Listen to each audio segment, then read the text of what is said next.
everybody. Here we go!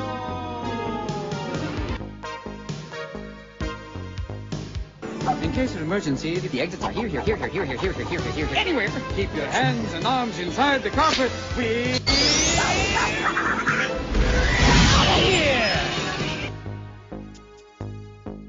Name is Hades, Lord of the Dead. Hi, how you doing? We dance, we kiss, we schmooze, we carry on, we go home happy. What do you say? Come on. I only hope that we never lose sight of one thing, that it was all started by a mouse.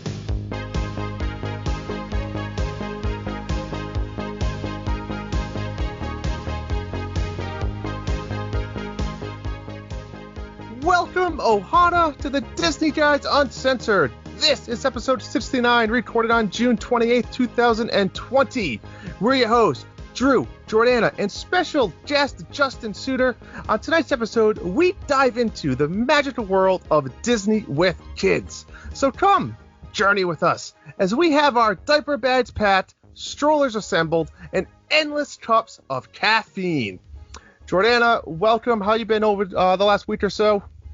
Hanging in there, day by day. I hear you. And Justin, welcome to the Disney Guys Uncensored. Big fan of everything you guys do over the Disney Dads podcast. And how are you been? Doing well. I tell you what, trying to get into somewhat of a new normal with the parks not being around and the cruise line not being around. So this is new to us, but man, I tell you, it's getting used to kind of staying at home. I'm afraid I'm gonna get so used to it, the fact I'm not gonna want to see anyone outside of my four walls if this keeps up much longer. I hear you there. It is a weird situation. Absolutely. Luckily, we have stuff like Disney Plus to keep us a little bit sane. But why don't you tell us a little bit about yourself? Where are you from? Do you have kids? You're a Disney dad, so I'm assuming so. Whatever you really feel comfortable with, Yeah, definitely. So like you said, I do the Disney Dads podcast. It's a show we created a little over 3 years ago.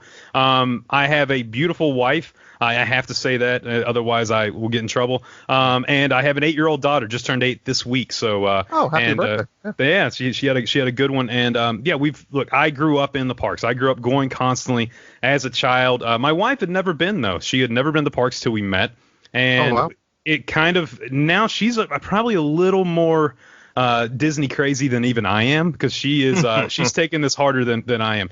And our daughter, she started going. It's an excellent episode you're doing tonight, because we started taking Riley when she was a little over a year old. So we have the experience from an infant going all the way up to an 8-year-old. And we live here in Charleston, South Carolina, beautiful Charleston, South Carolina. It was 95 degrees here today. Mm-hmm. So we're only about 5.5 hours from the park. So we're not too far to where we can hop down for a weekend every now and then. Yeah, that's perfect. I mean, Jordan and I unfortunately have to jump on a plane for a few-hour drive, but that's really not too bad either. A little car drive, like you said, for the weekend sounds awesome.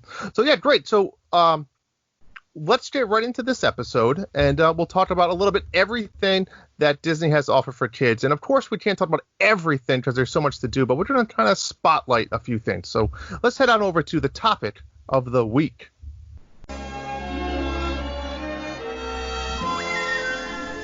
All right, so again, as I said, we are going to talk a little bit about some spotlighted items here throughout the Walt Disney World property that we can do with our kids. Now, just a reminder, I have 2 kids, Zoe, who is 6.5 years old, and Evan, who's almost 4. So, Jordana, how old's your little guy now? He's growing. I feel like he's getting bigger and bigger every day here. So Sal will be 2 in September.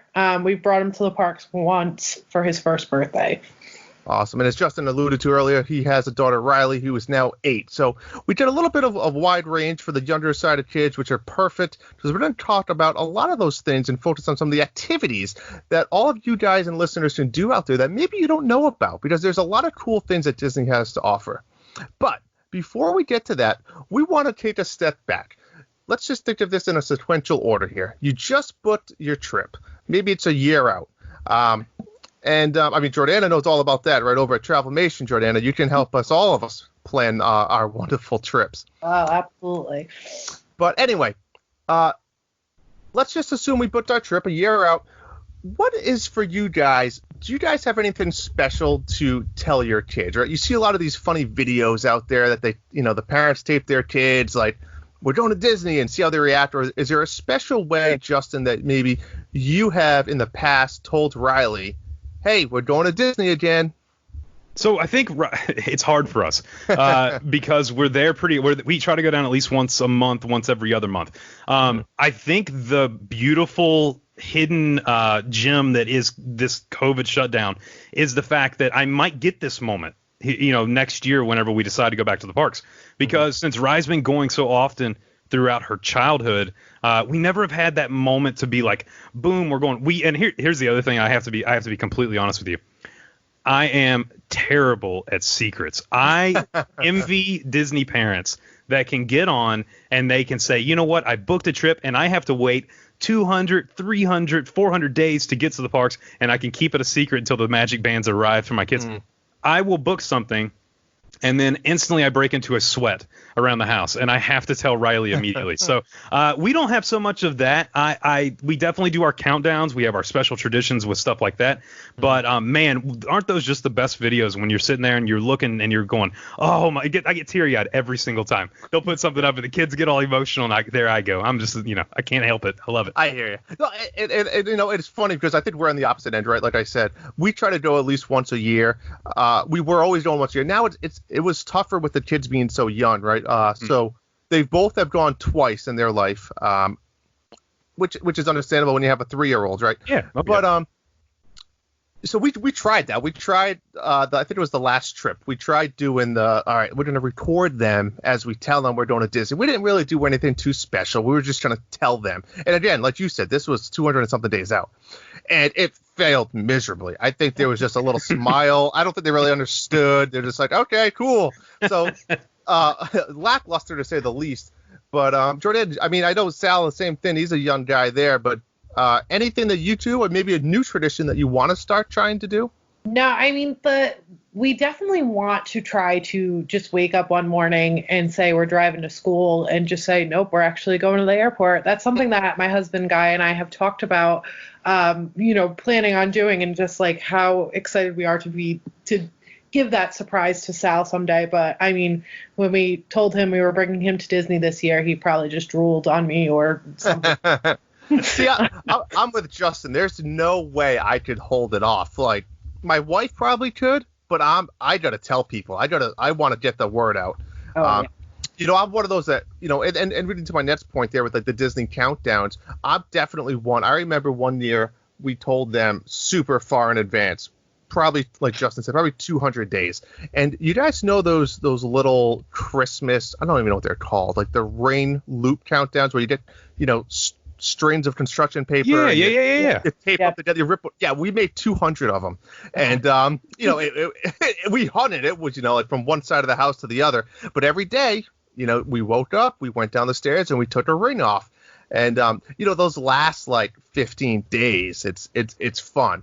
I mean, you get into the middle there, like day 120. It's who cares? Yeah. But it's really cool. I think we even tried to do like the milestone ones, right? So like the 60 day, the 180 day, different color to kind of explain to them what we're doing. But I think that stuff's fun. But oh, that's a blast. I mean, so like you were saying, I kind of stole your idea too.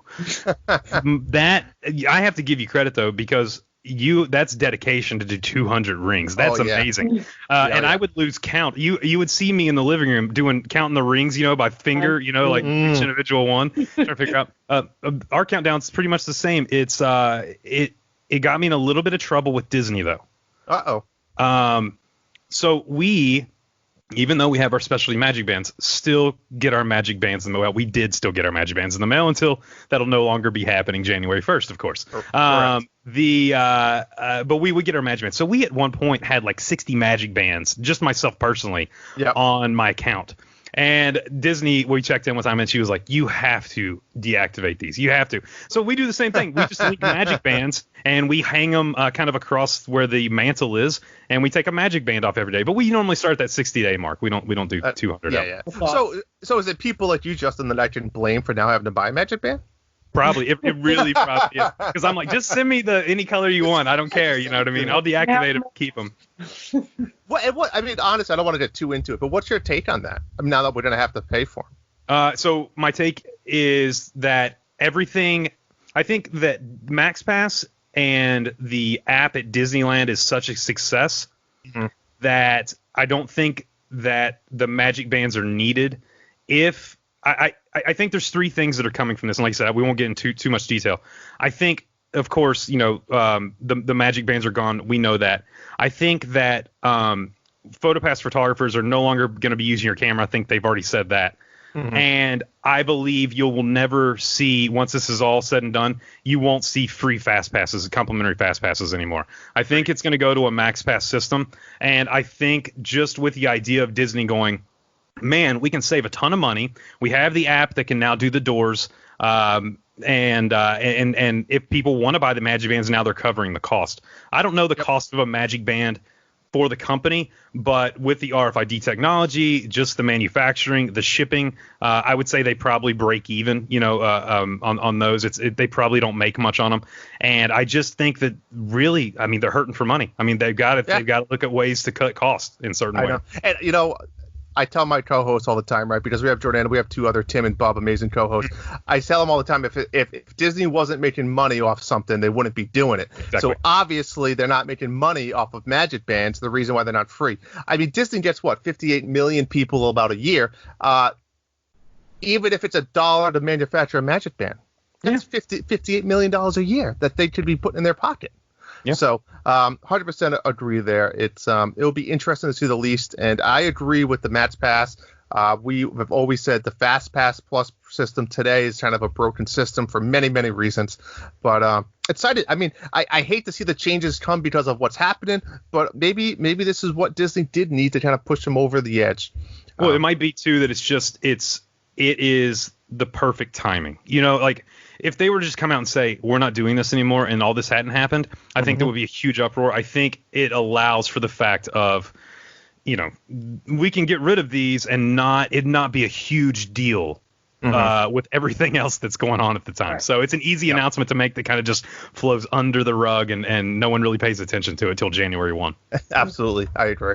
All right. So next kind of part before we go to Disney, I want to talk about was watching videos, rides, YouTube.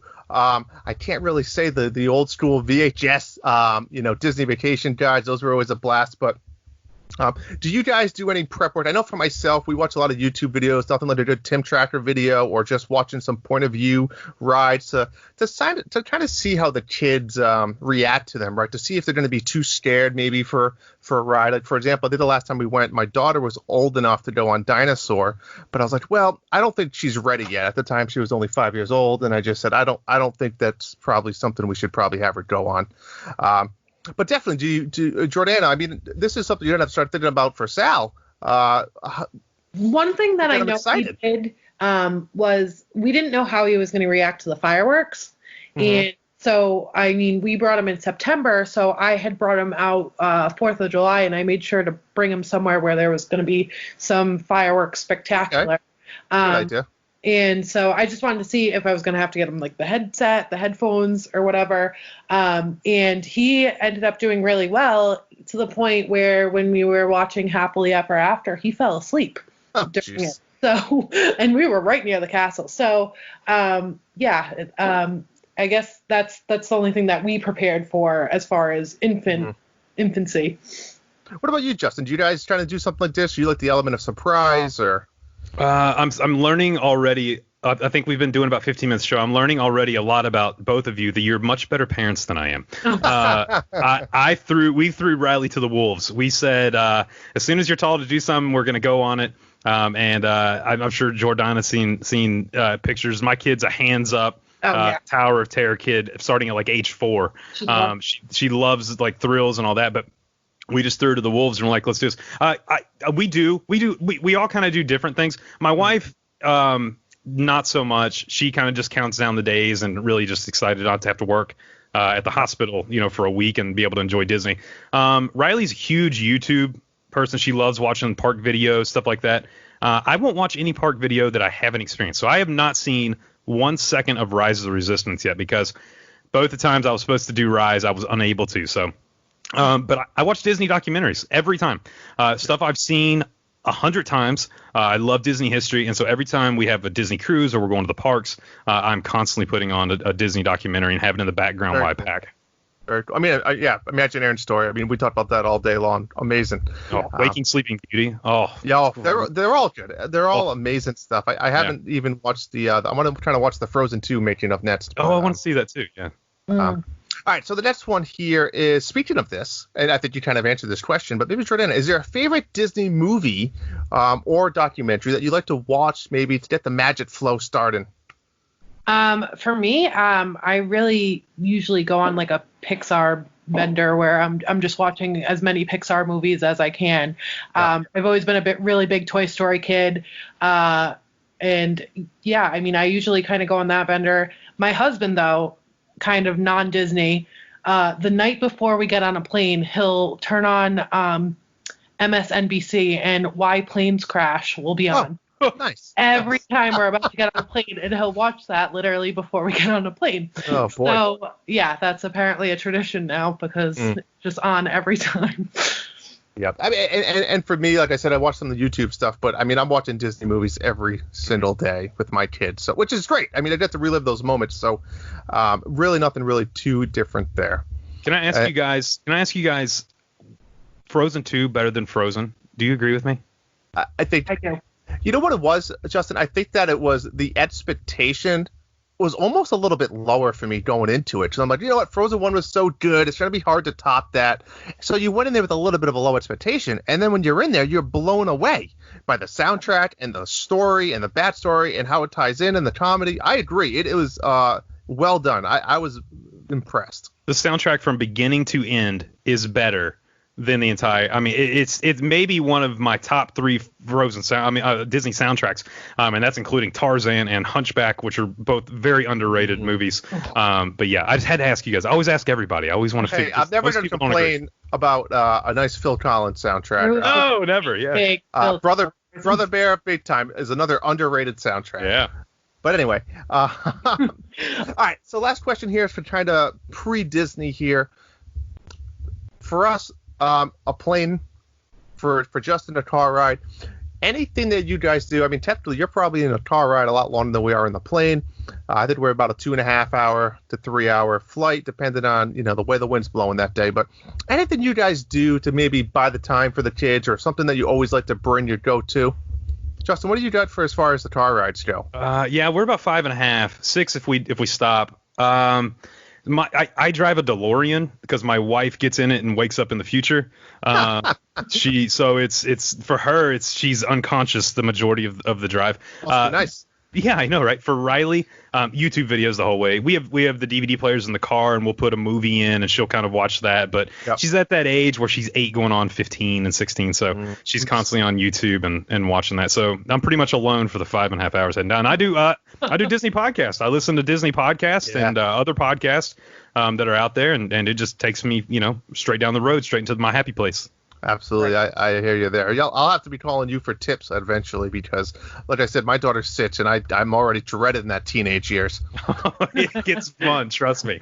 What about you, Jordan? I mean, with Sal being so little, how was he on the planes, and that really helped you guys? So I let him, and I was that parent that, other people were looking at, ew, what are you doing? I let him go wild in the airport. He wasn't walking yet. He was crawling on the disgusting airport floor everywhere. Was climbing all over the chairs, into the stores, into the Dunkin'. I just let him go crazy to the point where our 7 a.m. flight, he was taking a nap.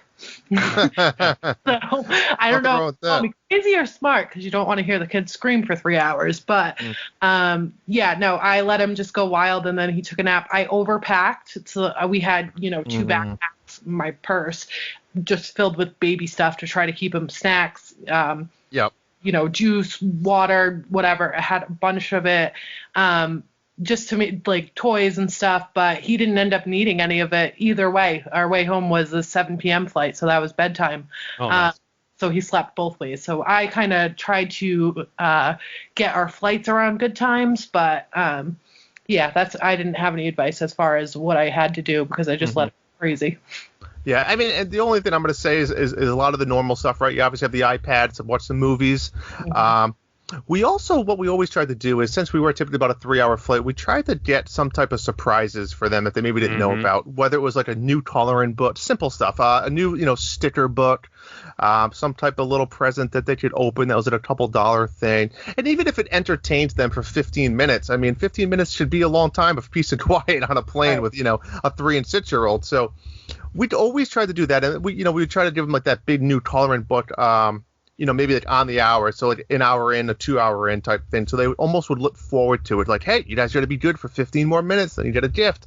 Obviously as parents, we all know what works for our kids, but definitely be prepared. I think that's the only thing I can say for advice is be prepared. You're in confined spaces, whether it's a car or a plane, and the excitement's high, right? So not only are you in a confined space, but the excitement's high. They want to get there. They want to start their fun. So definitely be prepared and think of some creative magic things that you could bring to them to keep them busy. Well, another thing too, and I just thought about this, kind of going back in time, is when Riley was 3.5, we did a transatlantic Disney cruise from Port Canaveral to Dover, England.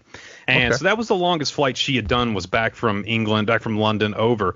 One of the things we bought, and it was weird, we bought it kind of at the dollar store. We bought it as just a kind of a throwaway, didn't even think about it. The window clings you can get? They stick to the window. It's maybe like a unicorn or maybe like a plane or, those little fun things, little sticky things. We got those.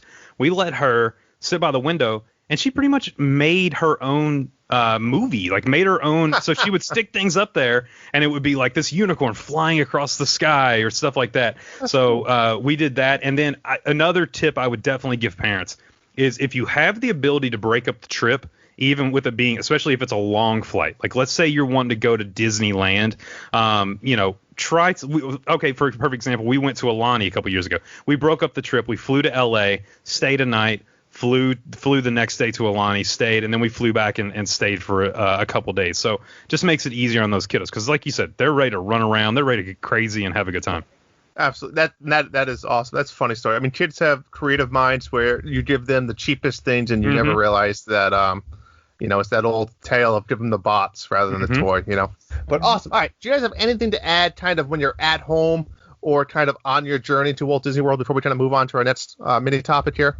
No, I think Jordana hit it with overpack. I think especially if they're younger kids, overpack, change of clothes for the kids, change of clothes for you. You'll never know when you'll need them, whenever they spill a drink on you or they get a little sick on you, air sick on you, or your car sick on you. So it never hurts to be the Boy Scout and be prepared for every moment. That's true. I always let them each bring one backpack each. Whatever fits in the backpack you can bring, but that's it. So it kind of holds their limit a little bit. Now if they try to shove 13 stuffed animals in there, I might say no. But it works. All right. So the next little topic here we're going to talk about is what's in your backpack. So let's just for a minute imagine that we are in a park. What are some essential things, maybe aside from the most common things, that you would pack in your backpack that's actually a lifesaver when you're in the park? And I'm going to go first. One of my favorite things that I always love bringing is some type of very small cooler. And what we would do is actually, if we had our breakfast at the resort in the morning, we would take all that extra fruit that they give you or yogurt, and we would throw them into a cold cooler, as well as my personal favorite, a face cloth from your hotel room.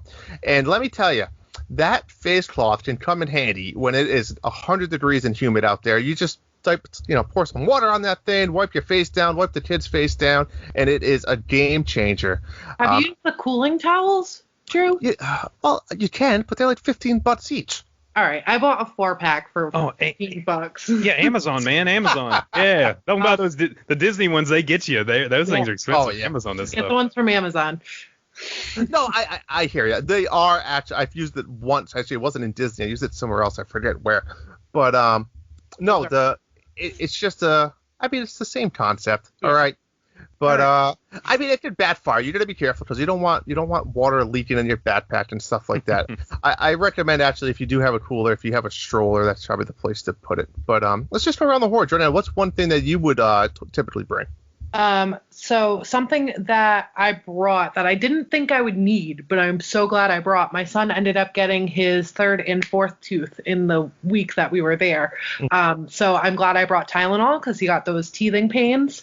So I would always say, like, bring any sort of pain medication you think you would need.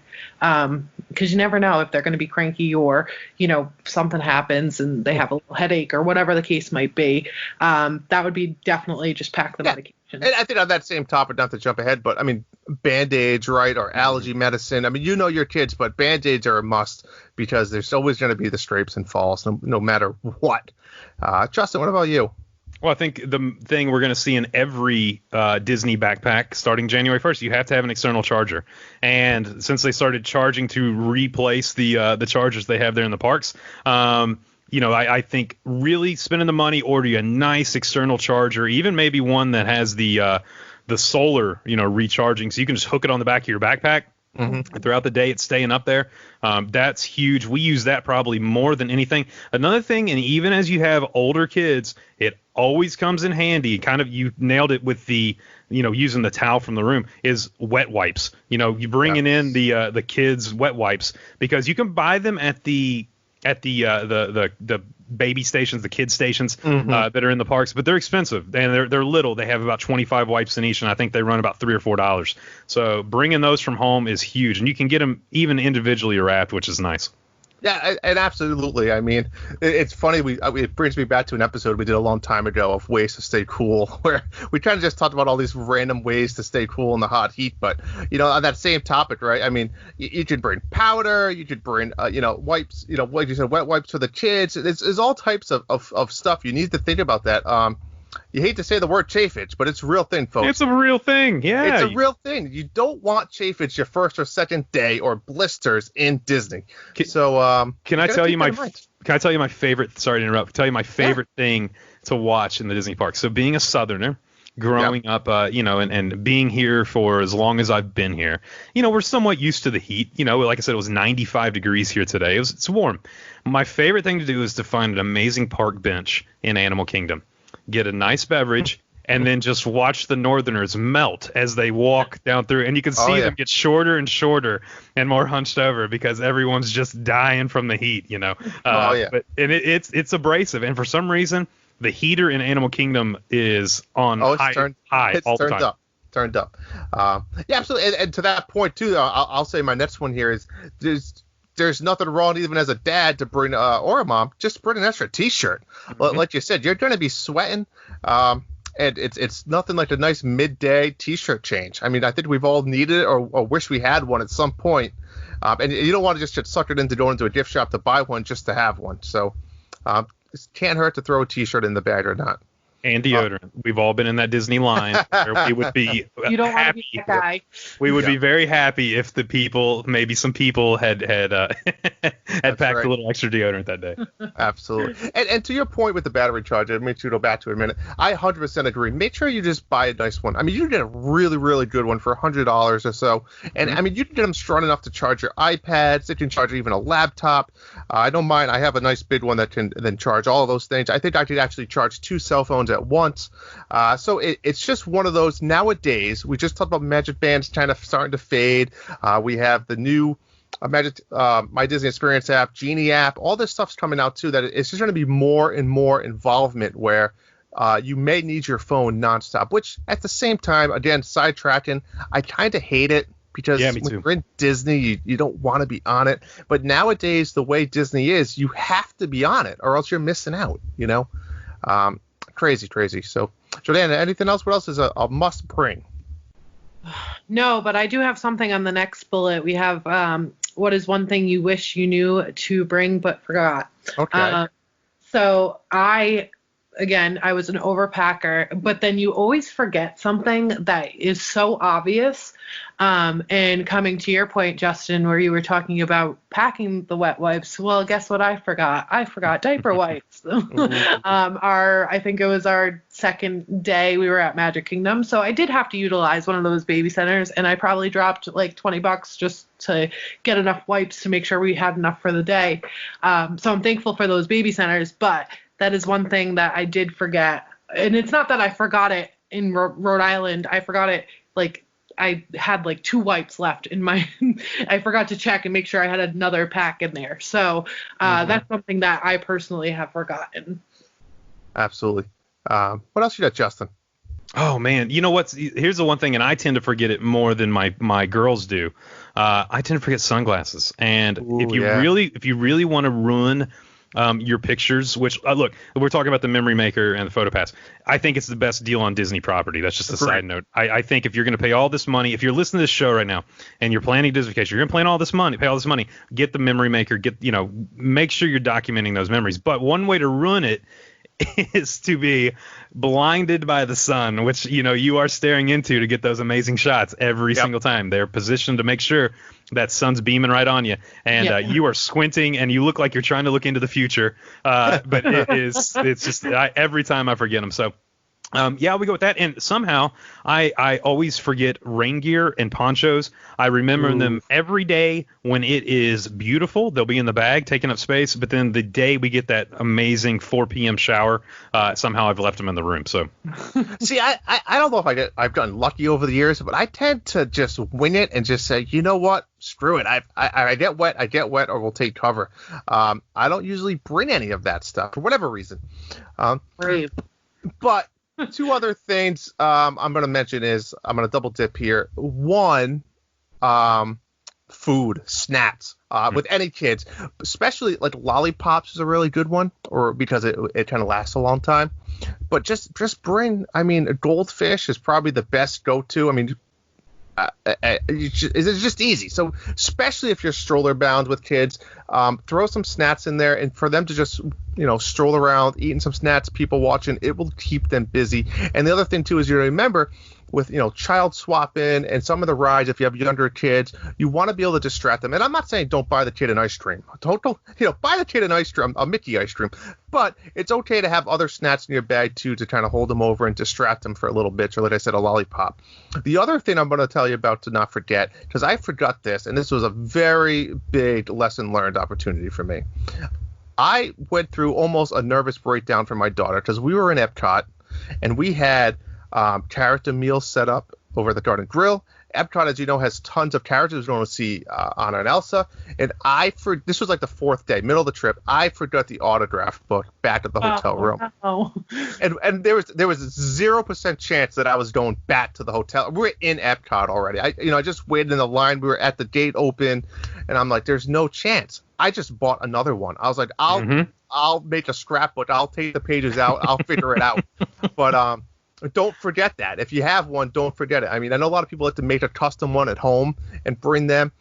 Whatever it is, that has to be something you pack in like every morning when you wake up in the hotel to go to the park, that you must put in there.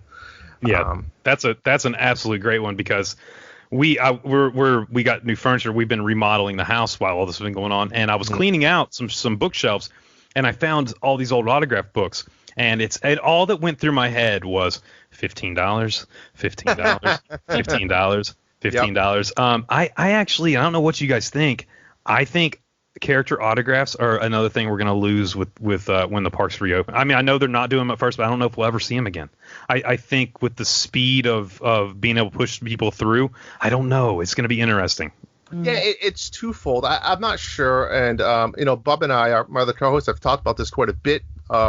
It's an icebreaker for kids, and I think kids need it, especially young ones that are kind of maybe timid or afraid or disability or whatever it might be. But it gives them that icebreaker to give them the courage almost to go up to a character and say, look, can I have your autograph? And maybe it just then they kind of open up a little bit more and they're excited. It's an achievement almost. So it will be devastating if they do take away that with everything going on in the world. But I agree.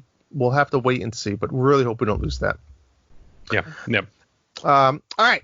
Backpack. Anything else that you guys can think of? I'm sure we could go on and on and on and on, but anything major or anything else that we want to add before we move on?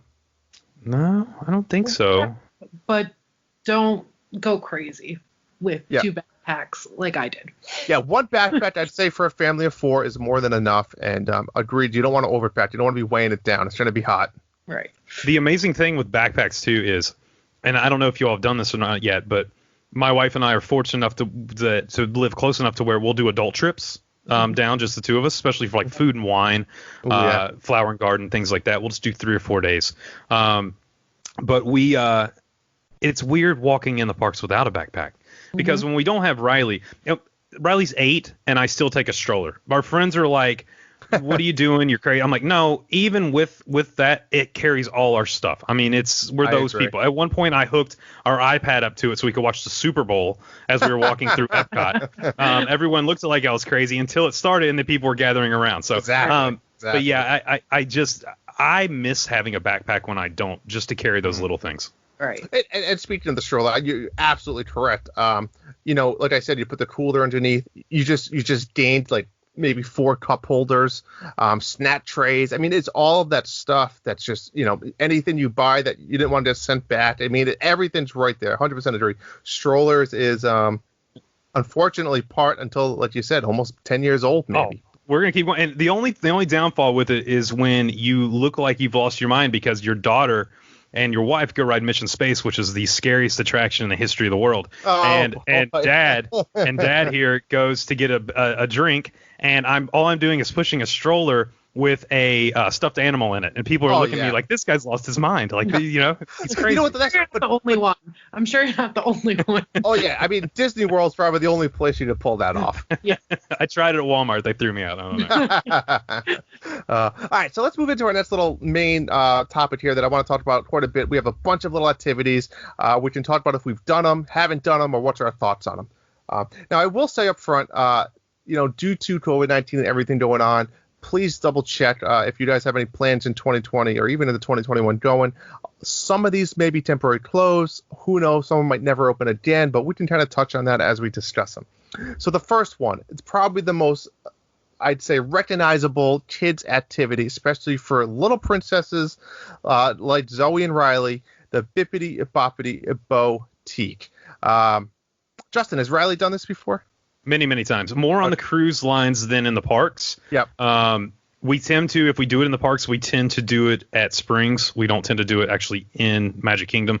But we've done it on the cruise line quite a bit. A little tip is, if your daughters any way like Riley, like mine, we own every princess dress anyway. Exactly. Like, I mean, it's just crazy. Earlier. Take the dress with you. It's going to save you $120-$130 off the top. I mean, you can just get that makeup done. You can get the the sprinkle and the nails, and it's great. Yeah, Bippity Boppity is a staple for Riley. She likes to do, even at 8, she still likes to do it. That's awesome. Yeah, so, I mean, and it's pretty much up until 12 years old, which I don't know if they would turn away like a 14-year-old, but I don't know.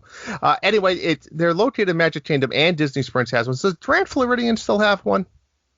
That's a good question. I think they do, but I think they do upstairs. I think they do as well.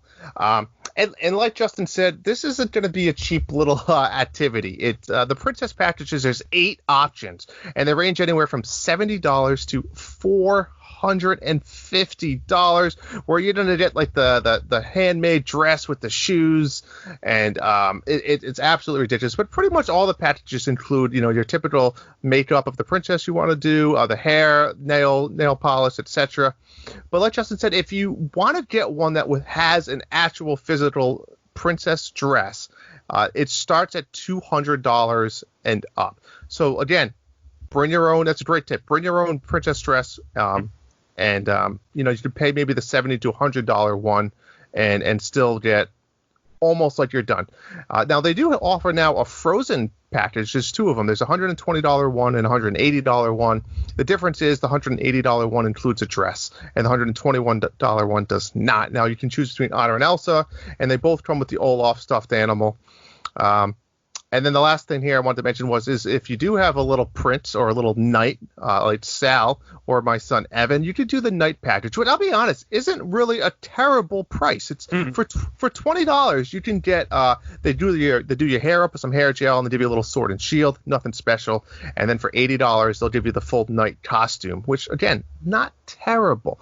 Now I'm just kind of bummed that they don't do, like, they missed opportunity here with not doing a Prince Charming or I agree. Any of the other princess. I mean, even think about a little 5-year-old Flynn Rider walking around or something. I mean, there's a lot of cool opportunities. I 100% agree with you. The only thing, and I'm going to ask you, Justin, for this, because I'll be honest, I've never done this, and sure. I feel bad about it, right? I feel bad telling my daughter no, but I don't know if I really, expose it to her enough that she gets disappointed in it. Mm-hmm. My problem is that I see all these girls walking around, right?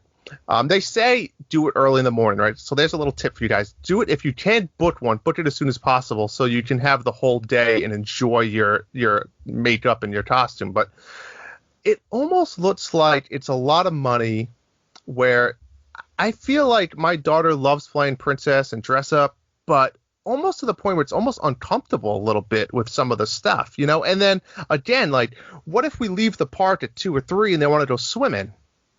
Yeah. You're talking to the dad that spends that money and that exact thing happens. So the thing is, and I recommend great tip with doing it early in the morning, but also do it early in your trip. Because even with the swimming, the hair stays. I mean, You're going to lose the makeup and stuff like that, but that hair's in pretty tight. You can keep it for a good 2 days, 2.5 days, 3 days, depending on how crazy your kid sleeps. So what we do, my daughter is the queen of it's itchy. And so we bring a comfortable clothes with us too. So we will she'll wear comfortable clothes in the park. She will get dressed. We'll take her just in a bathroom, get her dressed. They don't have to take her to a bathroom. If you go into Bippity Boppity with your dress, they will let you change in their dressing rooms too. Mm-hmm. But you can change. They'll sit down. They'll do the whole experience. They'll still get the fairy godmother taking care of them. Creating they're making their dreams come true. And then whenever she's done, we'll go to the front of the Magic Kingdom if we're there, or we'll go, find a PhotoPass photographer at Springs, because now they do have PhotoPass photographers at Springs now. Mm-hmm. And we will take those pictures, or we'll take them personally. Like I said, we've done this on the cruise line more, so it's easier for us because we have our room attached pretty much. It's like 2 floors down, Mm-hmm. But yeah, we'll do that. We always bring a change of clothes. Another thing I want to recommend for families too is, if you want to just test this out, or say your kids are interested, but maybe you don't know if you want to spend the money, we do this more at Springs than Magic Kingdom.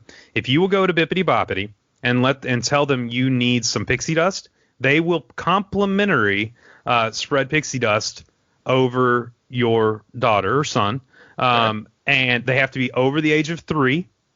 We tried it under the age of 3. They won't do it just because, it's the rule. They don't take any kids under the age of 3. But you can go in there and get complimentary glitter, pixie dust, all over your head. So it's good. I've tried multiple times. They won't do me. I don't know. No, that's awesome. That's an awesome, great little tip. So Bippity Boppity Boutique is an amazing staple of Walt Disney World and now Disney Springs. But I think there's a lot of stuff to think about and consider. It is expensive, and you got to remember. So just again, to recap, if you don't want the cheaper packages, I think they actually give you a T-shirt, if I remember correctly.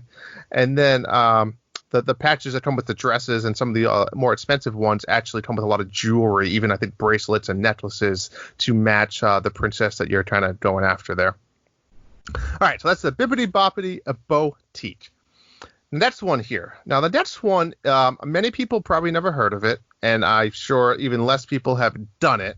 So, Justin, if you want to shock the world and tell me you've done this, I will be beyond belief.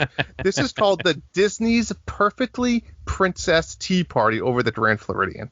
So, have you done it?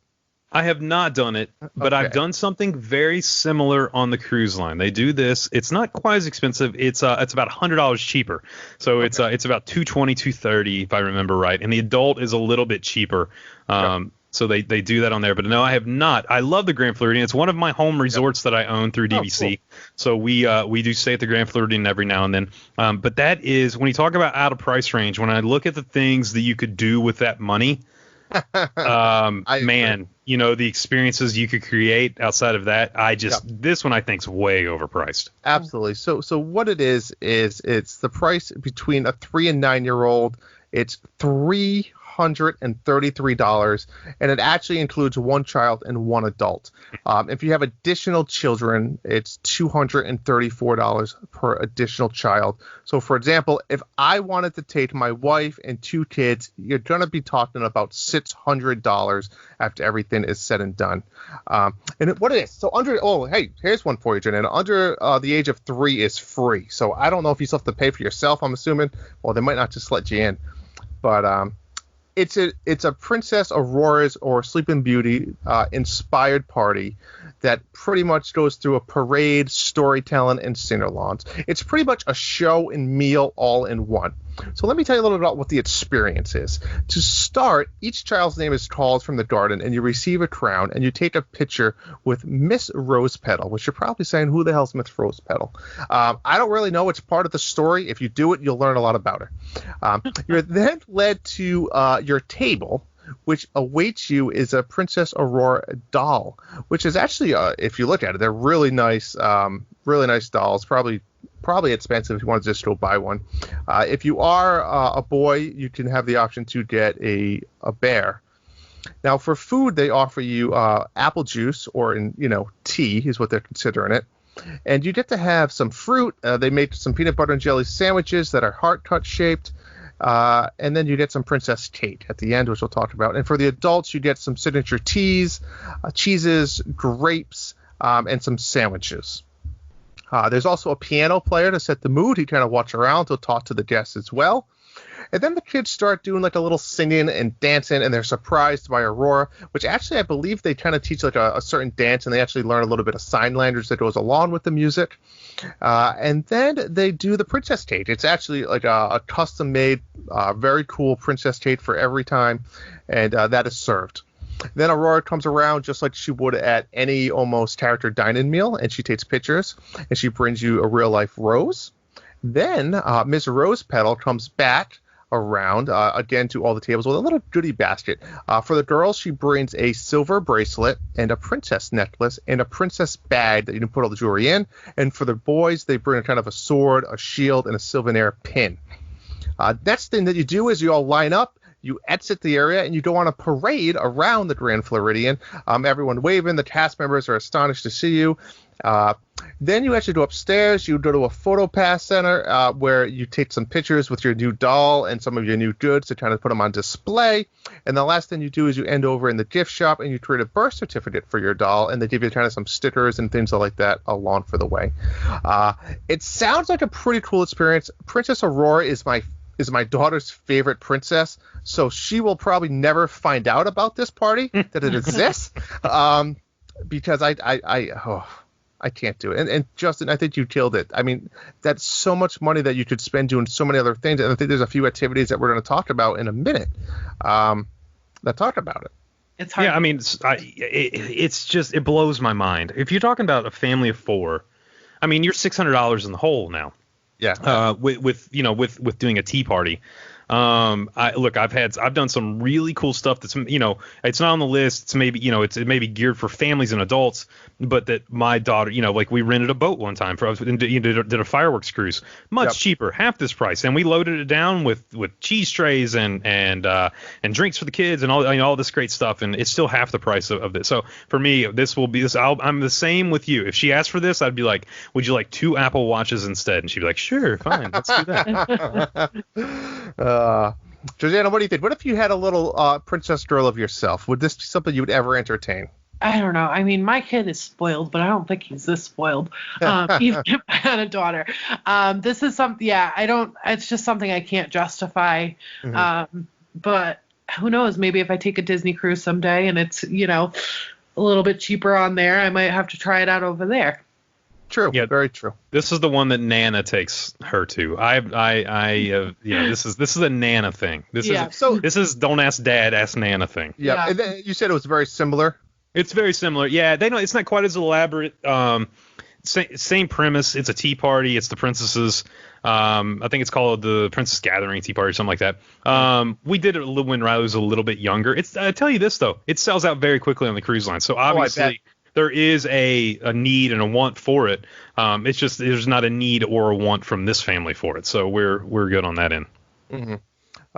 But if this is a little too rich for your blood, the next one is more than affordable. I know my niece actually did this, and she had a blast. And it's funny, this is actually located at the Grand Floridian as well, over at the 1900 Part Fair restaurant. And this one is called the Wonderland Tea Party. And again, this is for ages 4 to 12, and it's only $49. It's a 1 hour long birthday party, right? See the reference there. And you get to do a little meet and greet with Alice from Alice in Wonderland and the Mad Hatter. And you kind of have the same type of thing, right? You get your tea, which again is apple juice for the children, and you get to do a little you decorate your cupcakes, so you kind of give you like a do-it-yourself type cupcake kit. And then at the end, you get to do make a craft. I don't know if it changes it up all the time, but you do some type of little artsy craft, and then you have to take pictures with the two characters. So I think this one's pretty cool. This would be a really cool thing to maybe even do with like a daddy-daughter thing or mom-daughter thing, and maybe the dad and your son do something, or vice versa, or all go together. But have you done this one, any one of you guys? No, I haven't, but I have to say, if it was between the Perfectly Princess Tea Party or the Wonderland Tea Party, I might actually go with the Wonderland Tea Party. I think this one actually sounds a little bit more child-friendly, and, I don't know. This just sounds like the better option, obviously, price-wise, too. Well, we're not a pretentious family. Like, we're like super, I don't know, laid back and chill, especially at Disney. So I would much rather do this. I would much rather go and have the Mad Hatter and be like that lively dancing. You know what I mean? Oh, that's down our thing. The only problem with these, and I don't know how you guys do Disney. We don't wake up early, do rope drop, and we usually are by the pool till about 3 p.m. Then we go to the parks and do all that. So this kind of eats up our pool time when these typically take place right there. And I think if I even asked Ryan, I was like, hey, would you rather do this or swim? I think she'd want to stay by the pool. But look, this is I'm proud of Disney to offer multiple experiences for multiple budgets. I think that's what Disney's great at, and I hope that it consistently stays that way in the future. Agreed. And talking about budget, this next one might be the sneakiest, best value on the property. And this is over at the Disney's Beach Club, and it's actually fairly new. I think it's only about a year, maybe a year and a half old. It was introduced 2019, and it's called Captain Hook's Pirate Crew. It is a very unique kids-only experience. That's right, kids only, meaning you drop your kids off and you go out and have the time of your life at Disney by yourself. It's between the ages of 4 and 12, and it runs from 5 to 8:30 p.m. If you want to pay a little bit of an extra fee for $15, it can be dropped off at 4:30 and picked up at 9, so you gain about an hour overall. And for this, it's you know what? I'm going to save the price because I'm going to shock the world at the end and tell you how much it costs. So again, at drop-off, you fill out your dinner options, right? You have the standard food for your kids, types of chicken tenders, mac and cheese, spaghetti and meatballs. You get some drinks, some side dishes, snacks like goldfish, etc. And then, of course, you get a yummy dessert, which is a chocolate cupcake with chocolate frosting that has golden chocolate chips and a chocolate bar on top of Captain Hook's face on it. So after this, you arrive, you get your beaded necklace with either green, red, or blue beads, which kind of signify the color team that you're on, which I really just think is more of a way to control the kids into groups. You pick a pirate name, and you get a pirate name tag that you wear. And then Captain Hook comes, and he tells the kids some story, and he tells them they want you to join his crew. But in order to join his captain pirate crew, you have to help him find the hidden treasure. And then there's a treasure hunt, which is guided by some other friendly pirates, because, of course, Captain Hook's a busy guy. You all get on and board a pontoon boat, of course, with life jackets, and you go out into the lake there, and you go on a treasure hunt in the lake. It sounds really, really cool. Once the treasure is found, you open up a large treasure chest, and every child gets a gold doubloon. And at the end of that, you go back, you have your dinner. You kind of, make some maps and do some coloring activities until your parents come and pick you up. So they all sound pretty. This sounds like an amazing time. Jordana, how much do you think this would cost? I have no idea, but can I just say, I am really mad that the cutoff is age 12, because me at 6 years old, I want to go to this. I agree. So, Justin, do you know how much this costs, or is this kind of a news to you? You know, I've heard of this, but I've never done it at Disney, and I think Disney needs more of these. I'm going to guess off the top of my head, $60. Pretty damn close. $55 for this. I think that's an astonishing deal for a daycare service. It's a steal. It's a steal. It really is. And I think it's twofold. One, when you're in Disney, you're going to feel a little bit guilty, right? As a parent saying, man, I'm dropping my kid off. But if you were there for a week-long vacation, I mean, you deserve time for yourself, as any parent does, right? I mean, you're doing what a lot of people won't do. You're taking your kids to Disney World, where when you come home, you need another vacation. So, you know, don't feel too guilty.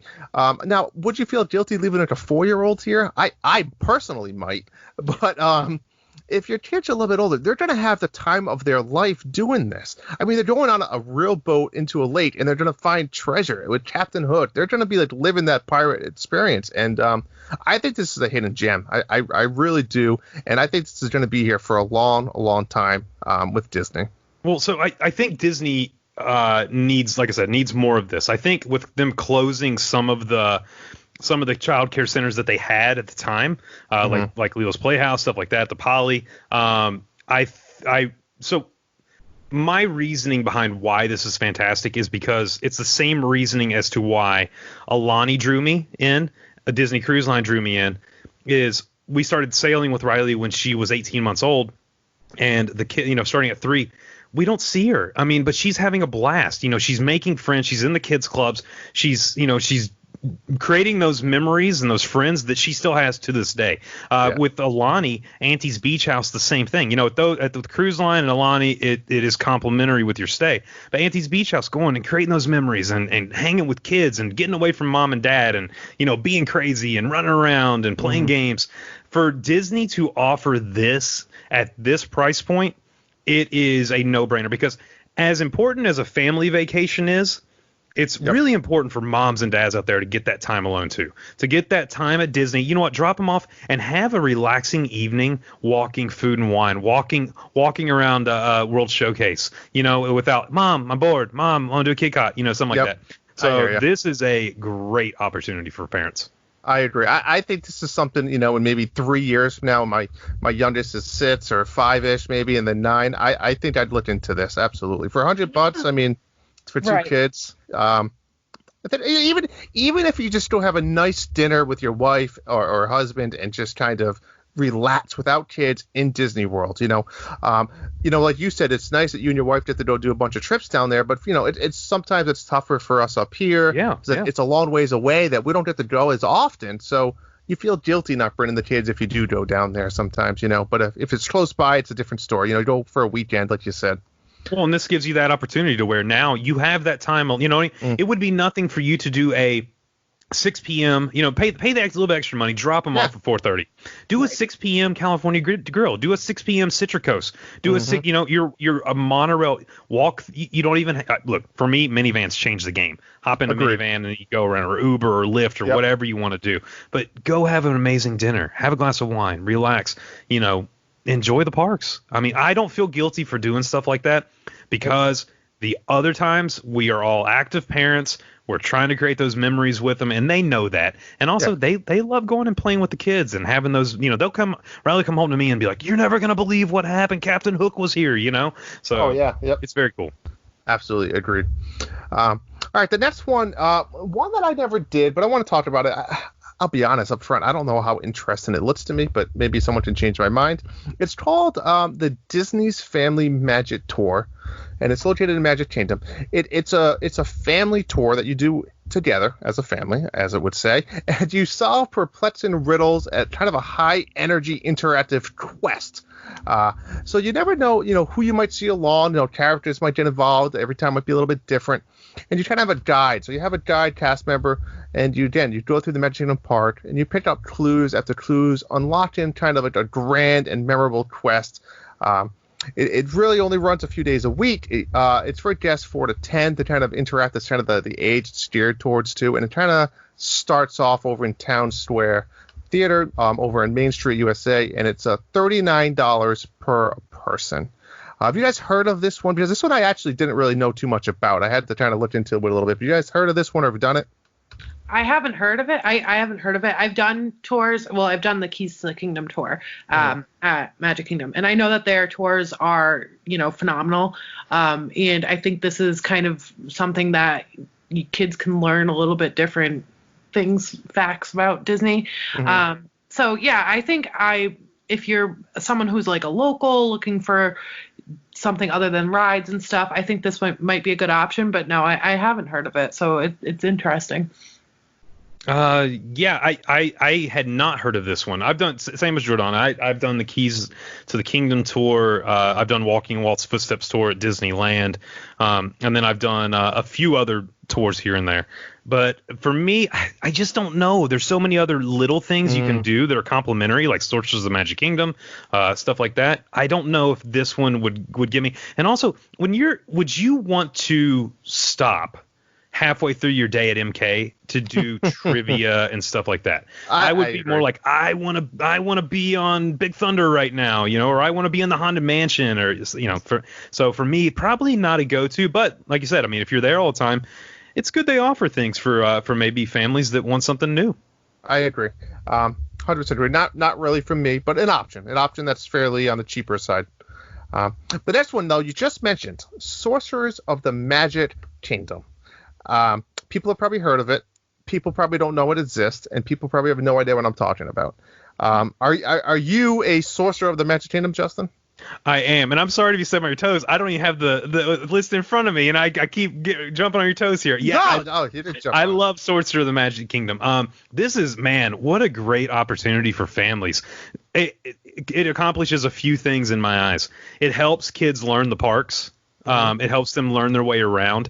And also, it's complimentary, guys. It's free. How often do you get anything at Disney for free?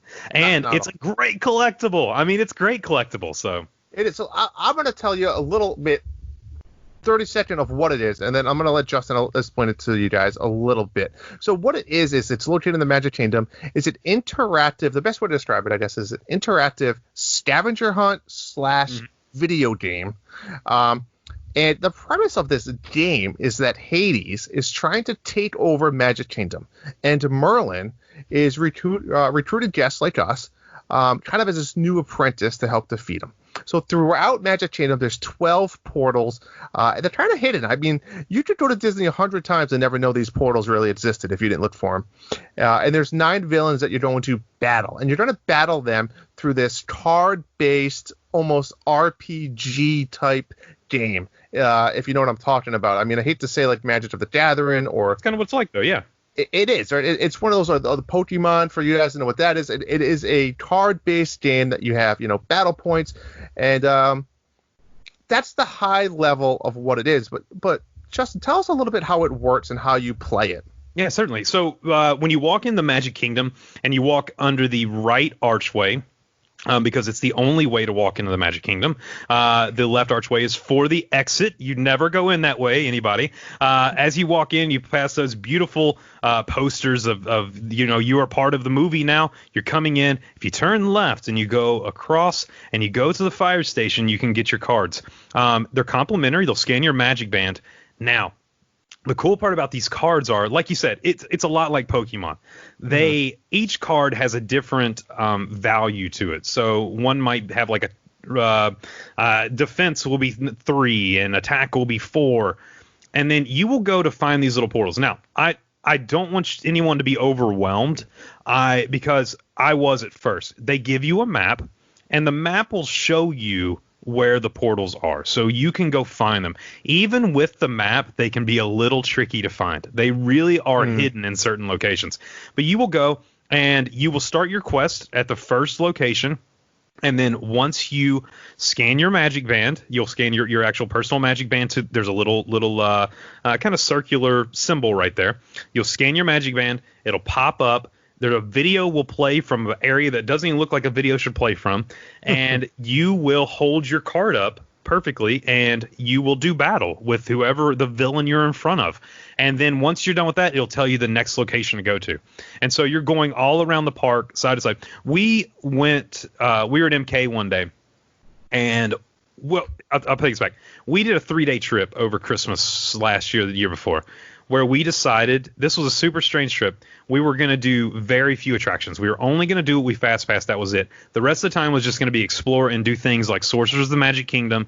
And we were going to go and do the holiday festival at Epcot and listen to like La Befana and all the great, storytellers all around World Showcase.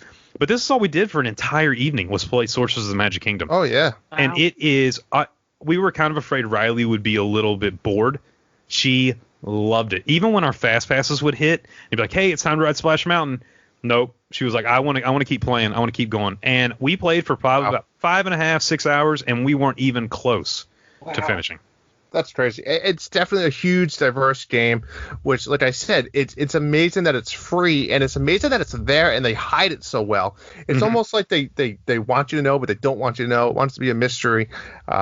It really is a fascinating thing. And like you said, it's a huge collection thing where there's so many cards you can collect. I know even our co-host Bubba, who doesn't even really play it that much or hasn't really played it, but every time he goes, he lets his kid get the cards and open the pack and who does he get, and he goes home and he puts them in his binder. So it's a cool thing to do because, maybe in 5 years when he's a little bit older, he wants to go try it. And now he has it.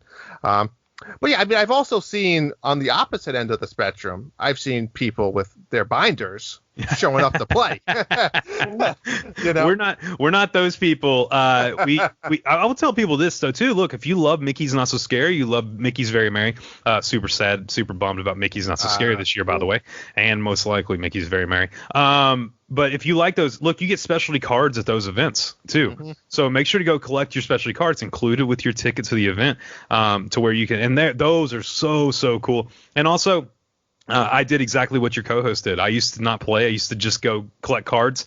But I would get them like 3 times throughout the trip. Finally, they said, you have to play or you cannot get any more cards. Oh, no. Really? So, you eventually have to start the game and start playing it, and then they'll let you get more cards. So. Oh, wow. So, I mean, and technically you can go once a day. Right? Well, so not even that. You have to. They keep a running tally because it goes on your Magic Band. Okay. So when you scan your Magic Band, they can see how many times you've picked up cards, and they can see how much you've played. And I would say it's more of a cost thing for them than anything, where they're like, all right, if you're not going to play, we're not going to give you the cards. But yeah, they shot me down, and so I started playing, and now I'm back and rolling. Awesome. That's very cool. I've definitely walked by and watched along, but I've never actually played. But it's still something like, you don't really see, it kind of blends in with everything until you see someone actually playing, and like the thing comes up and they're talking, and I'm like, whoa, where did this come from? But yeah, no, it is definitely something else to do around Magic Kingdom. I mean, the portal's almost the best way that I can describe them is like the magic mirror from Snow White. Like, it's just like it pops out of nowhere, this big oval portal, and it's like, bam, like Justin said, that's in a window. Why is that there? But anyway, that is the Sorcerers of the Magic Kingdom card game located in Magic Kingdom. Very cool, very unique. Definitely keep an eye out for it next time in the park. Next thing I want to do is head over to Disney Springs and talk about the world leader in the balloon flight. That giant, huge hot air balloon that everybody sees, and it's a great family thing. It's not tremendously priced. I mean, it's not pennies, but it's pretty cool, right? So if you want to ride by yourself, you have to be at least 12 or older. I don't think you do have to be. Is there an age limit though? I don't think there's an age limit as far as going on there. Any age. But for ages 3 to 9, it's $15, and for older, it's $20. But it's pretty much gets you 400 feet into the sky. You get a 360 view of all of Disney Springs, which is a beautiful place to view. You can see the nearby Lake Buena Vista Golf Course right across the water there, my personal favorite. And then technically you can see up to, they say, 10 miles away on a clear day, and it has a maximum capacity of 29 people. However, if there's any winds in the area upwards of over 20 miles per hour or so, they may not go up. And of course, there's nothing allowed on there, such as bags or food or smoking or strollers or anything like that. Have either of you guys tried this?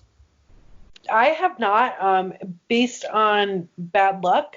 Every time we go, it seems to be bad weather, winds especially. So it's something that we've always wanted to do it, but then, as soon as we get over there, they're always closed because of wind. So that kind of. Yeah, no, I've never done this. I'll do the opposite. I will go half that height, a little under half that height, and I will sit in the beautiful. I'll either sit in the beautiful California Grill, or I will go to the amazingly beautiful Dahlia Lounge at Grand Destino Tower and watch the Disney short, with and have a drink and a nice nice little appetizer as I look over Central Florida from the safety of not being tethered to the ground. Absolutely. So that's an option, Disney Springs. Next I want to head over to Typhoon Lagoon to get on some surfing. So the first one is called Learn to Surf Like a Pro, which is pretty much all levels of people that are learning to surf. And the way it works is it's actually both of these are pretty cool, but again, not cheap. But it introduces you to, if you ever wanted to try surfing in a safe environment, and really cool. So you get a little, I guess, on land instructions, right? And then by that time, you then kind of start moving over to the wave pool, where you could be riding up to 6 feet tall waves. You actually get a little break for breakfast in between, which is nothing crazy. It's like some baked goods, some danishes, some fruit, and some coffee. They also do capture and share the moment, so all of your surf lessons is captured digitally, photography, and then you'll receive all the images kind of through like a photo pass, so you can enjoy that. A mission to Typhoon Lagoon is not required for this, and it's $199 per person for 2.5 hours. Now, you do have to be 8 years or older, so Riley does qualify if she wants to learn how to surf. It's really cool. They like I said, they teach you right over in the wave pool there, and I've seen it being done. It's really cool. Now, the other part of this is called the Hang 10 surf session, which is a little bit more for the experienced surfers. And again, it's in the same area, the outdoor wave pool. And did you know that Typhoon Lagoon has the North America's largest outdoor wave pool? Fun fact there. But this one is a 3-hour session, and it's guaranteed 100 waves that you can go to surf, and it's broken into sets of 25. The cool thing here is you can actually tell them and control how you want your wave. So if you want the wave to break to the left or right, depending if you're normal or goofy style, you can actually tell them that. So you can try changing things up and do that. And this one has a maximum of 25 guests to help, again, increase your experience. Is this something you guys would ever consider or want to try out? Again, pricey tag here. But I guess I have no idea how much a surf lesson would be out in the real world either. So I don't know if that's a fair price or not. This is screaming my name. I mean, absolutely screaming my name. I would do this in a heart. Here's why. I love experiences at Disney that aren't Disney. Does that make any sense? It does. And I love the fact of like getting that early morning. I'm not a morning person. We already, I hate it. But for this, I would get up and to go with Riley and do this. To $400 for the both of us. Yes, it's pricey, but man, the experience to say I surfed at Typhoon Lagoon. Yeah, now, that's the opposite of what I normally do when I get knocked over by the big kahuna and I'm just drudged across the bottom, as we go along. Oh, yeah, I agree. Terrified for my life. But I think that because you said like the Disney thing, it almost gives you that little bit of like, hey, I'm in Disney. I'm with these guys. It's going to be safe. I'm going to be okay. Because, I mean, I live in Rhode Island. I'm on the ocean. I mean, you're probably not too far, I'm assuming, as well. 10 minutes from the coast, yeah. Exactly. So, but there's always that fear of like the undertow and learning to surf. And it's like, the ocean's fun, but I'll stay my distance when it comes to that type of stuff. But this is, your safe environment. Absolutely. Jordana, what do you think? I don't know. Like, I definitely, like, part of me, like, I'm a little chicken. Like, I want to try this, but I know I'll chicken out. But I think it is a great opportunity to do something different that's, for that older crowd, the 8+ rather than the 8-. I think it is, something that eventually, hopefully I can, talk my son into trying with me. Yeah, absolutely. You know where Disney's super smart too is they put a little Disney magic into this to make sure you succeed. So they use foam boards. The boards they use are more buoyant than what you see people surf out in the ocean with. So that's why they say you're guaranteed to catch a wave. And that's what I would need. And you would want that. Yeah. If you're paying $200, you want to have that picture of you riding a wave at Typhoon Lagoon. So good on Disney to make it simple and easy for newbies like me and Rye to go and have a good time. Let's be honest. Nobody's doing this to learn how to surf. They're doing this as for an experience in Disney, like you said, to capture that moment, be like, I surfed there, and here's a picture to prove it. Yep. That's all you want. Exactly. I agree. This is something I would definitely consider doing in the future as well. All right, the next two I'm going to combine over at Animal Kingdom, and I'm going to say up front, these are amazing, great starter tours for young families because you only have to be 4 years or older to do this. They're fairly cheap, and they're short. They're only about 1 hour long each, and it's the perfect thing to introduce to your children or a family, like a behind-the-scenes tour at Walt Disney World. So the first one is called Caring for Giants, and you get an up-front close look at African elephants and trying to learn about what it takes to take care of them. You learn a little bit about the African culture and how conservation plays into it. They say you could get up to almost 80 feet away from these elephants, which is kind of really cool. It's kind of located over off behind the Kilimanjaro Safari. And again, $30 per person. Really not that bad. Family of four, $120 for an hour-long experience of a behind-the-scenes tour to see some elephants. And the other one, very similar, except instead of elephants, it's called Up Close with Rhinos, where you can see the amazing white rhinos, which are very endangered, very large animals. People don't realize how large they truly are. And same thing.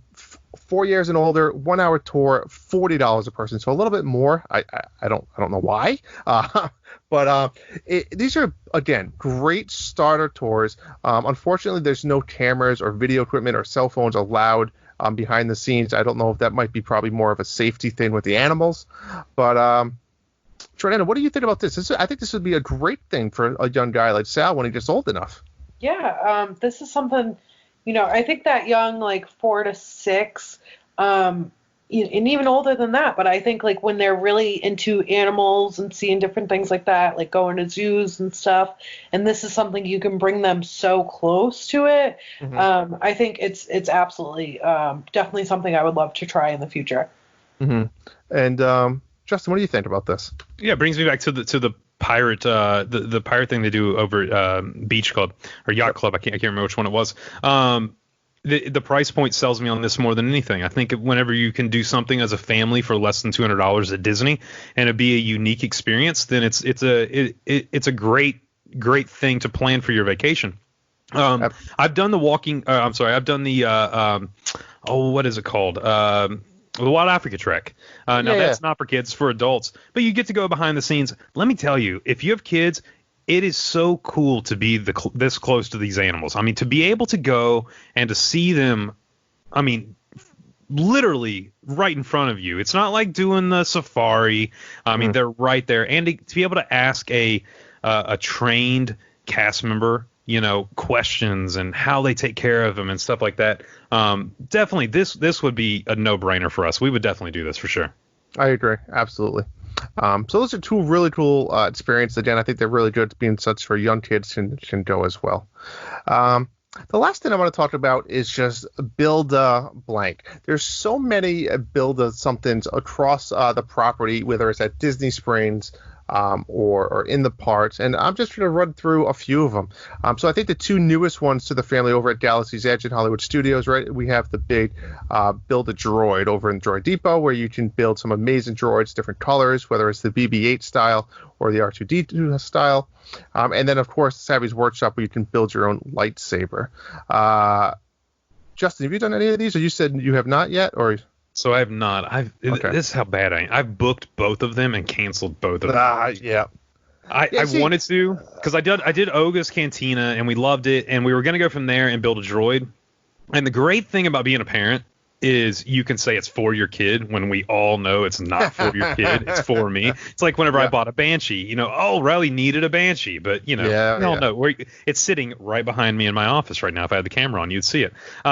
But yeah, I would love to do both these, and I have friends who are both cast members and, just love going down there who have done it, and they say the experience is incredible.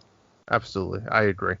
And then some of the other I guess, popular ones too is don't forget over in Disney Springs, T-Rets, the restaurant, actually has Build-A-Dino, which is actually by Build-A-Bear. So the same people that do Build-A-Bear is Build-A-Dino, where you can build a dinosaur. Then they have don't they have the potato heads? They do. I think they're all over the property, but there's a place in downtown in Disney Springs that I believe has them as well. It's at the toy shop, I believe, where the big Mr. Potato Head is out front. Yes, yep. So you do different types of potato heads. You can build your own, and then even I know like the Art of Disney has the build a bracelet with the charms. I know Zoe has done that before. Another thing that's not cheap. Those things add up. But you can get like you pick out your standard serving silver bracelet, and then you pick out your different charms of princesses and characters of Disney World and put them on there. So pretty cool. There's so many little Build-A-Bear or Build-A-Whatever things around the property that kind of just is a small extra activity to try to plan and excite the kids. Anything there, Jordana, that you've ever done that you can think of or build anything? I haven't, but when I went to Galaxy's Edge, I watched someone build a droid, and I thought it was like, I don't know, I just watched from outside, but it was, it seems very, very cool, like a great experience. If if you wanted to do it, I say go for it. But I unfortunately, I haven't done any of these. Mm-hmm.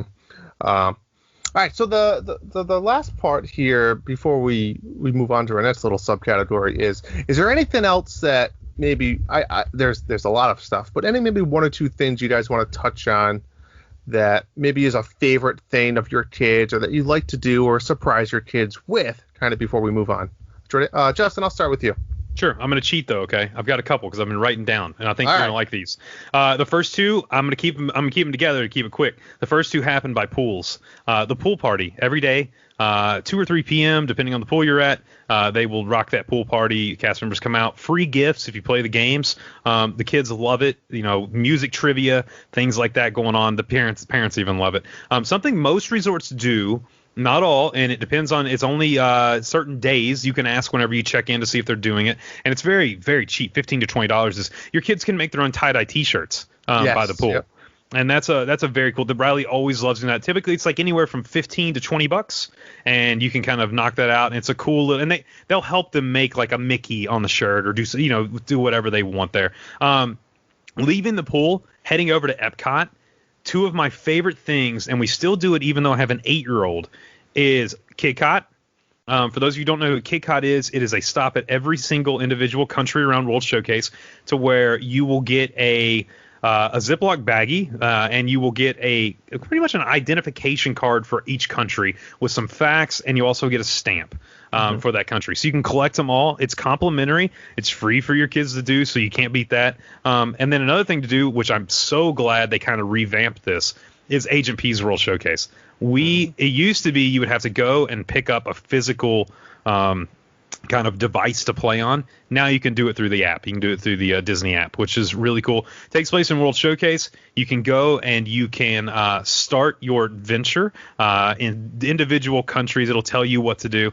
And if you stop at any of the Agent P World Showcase pavilions, there's one going into France on the left. We typically stop at there. They will help you get it set up on the app. So that's really, really fun.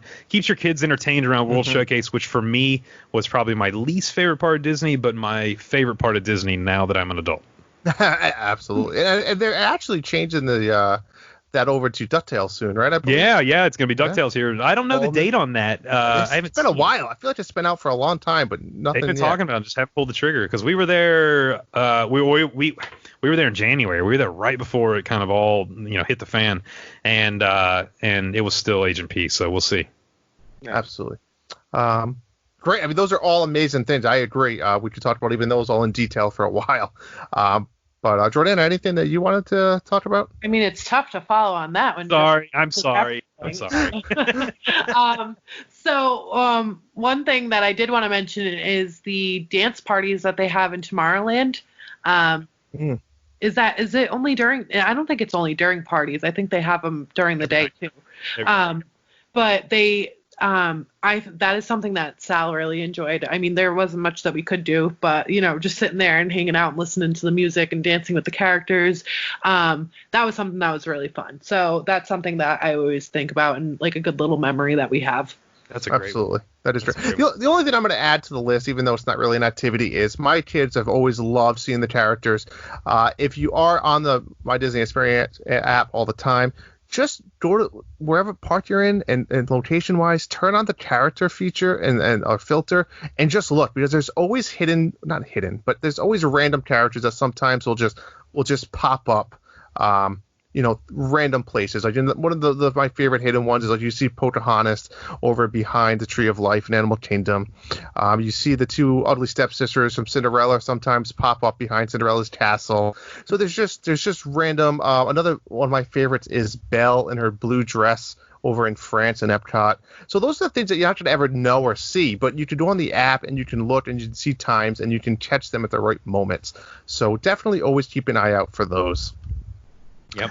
All right. So our last little section here that I wanted to talk about was with all of the stuff going on in the world, the pandemic, COVID-19. I wanted to try to talk about COVID with kids. And it's sad, it's scary, it's all these things to think about, but it's something that's real. It's something that's happening to Disney, and it's affecting, I think, our lifestyle maybe forever. Who knows? And we kind of already alluded to some of it earlier in the episode.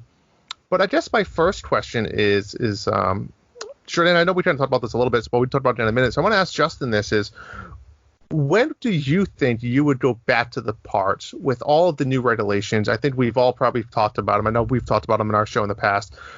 Would this hinder you from going again anytime soon, or when can you foresee your next visit?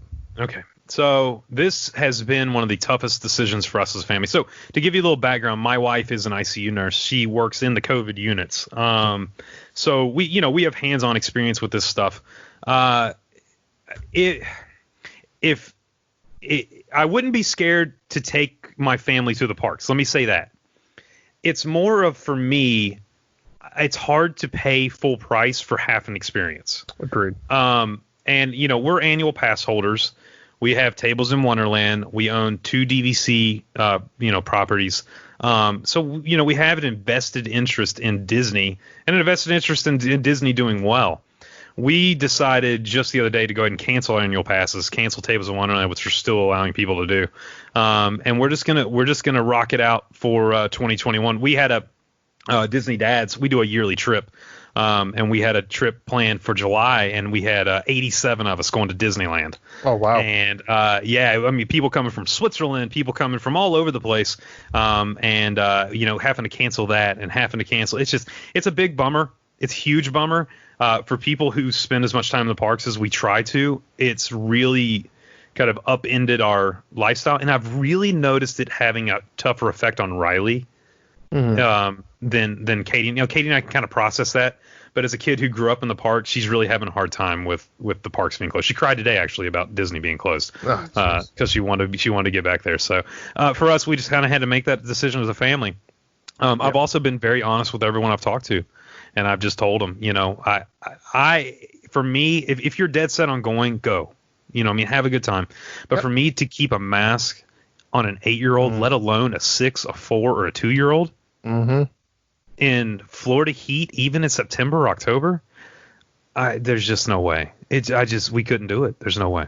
Yeah, absolutely. And first of all, thank you for your wife for all she's doing. I'm sure it's not easy for you as a family and for her, but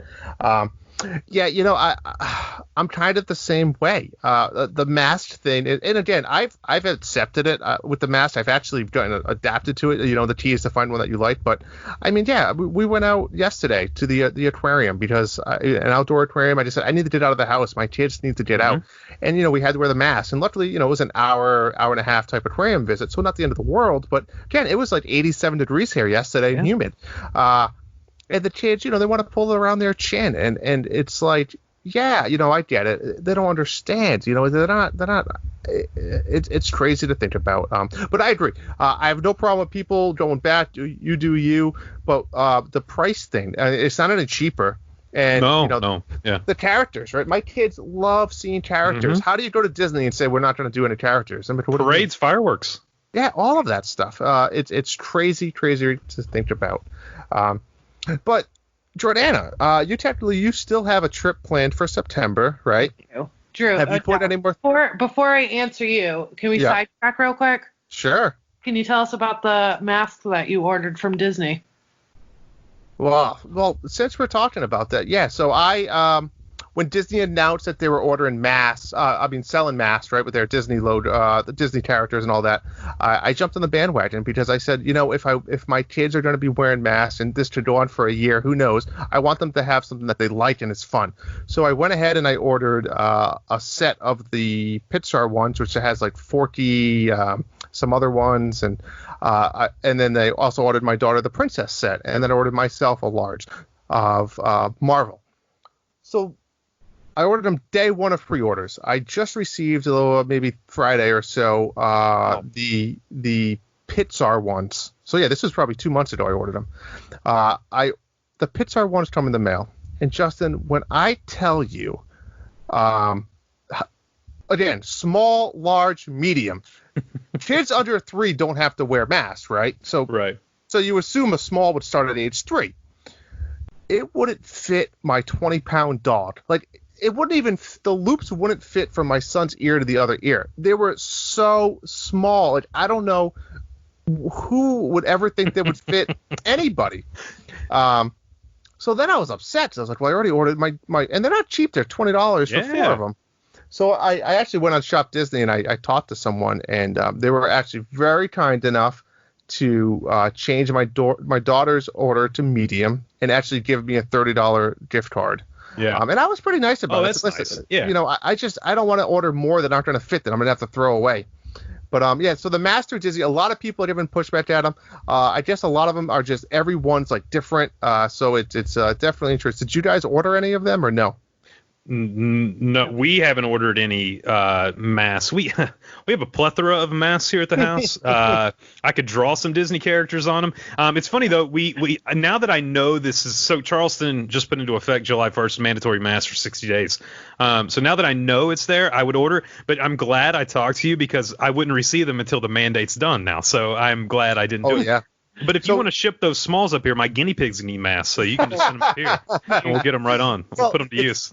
When I said I have to change my daughters to medium, they said, well, let's try to add some time. I said, well, when? They said, well, they'll be scheduled to ship August 15th. Yeah, that does me no good. Yeah. Okay, whatever. But I just wanted to ask real quick on that because I knew that was a hot topic in our little discussion this week. But yeah, I have a 10-day trip scheduled in September. We wanted to try to make my son's birthday our annual trip while he's not in school, before the age of 5, before he goes to kindergarten. So we just love that time of year in the parks. I haven't pulled the trigger and canceled. I'm in a little bit of denial. I don't think it's going to happen. We've talked about many times, pushing it back. And I'm, although I'm paying full price, for the lack of experience, I think this is going to force me to take a step back and spend more time, at the resort, be a little bit more of a low-key actual vacation rather than we are park open to park closed people.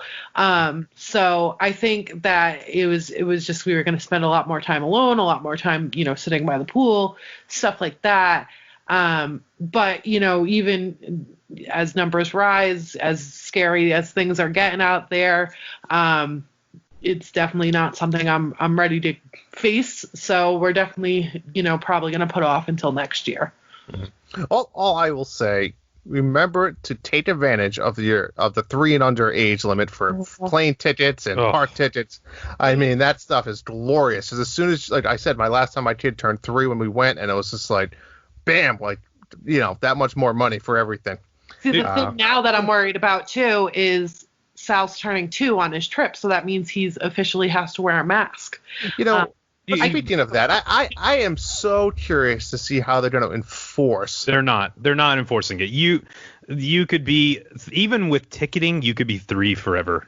Disney, if you're listening, you know what happens. Yeah. I mean, you can be. Riley was a super small 3-year-old. Do you think I wanted to drop that money for an annual pass? Not a chance. She's turning 10 in 2 years. That makes her a Disney adult, which is super strange to me that adults 10 and above. But yeah, I'd say Sal stays 2 for a couple years. Yeah, I agree.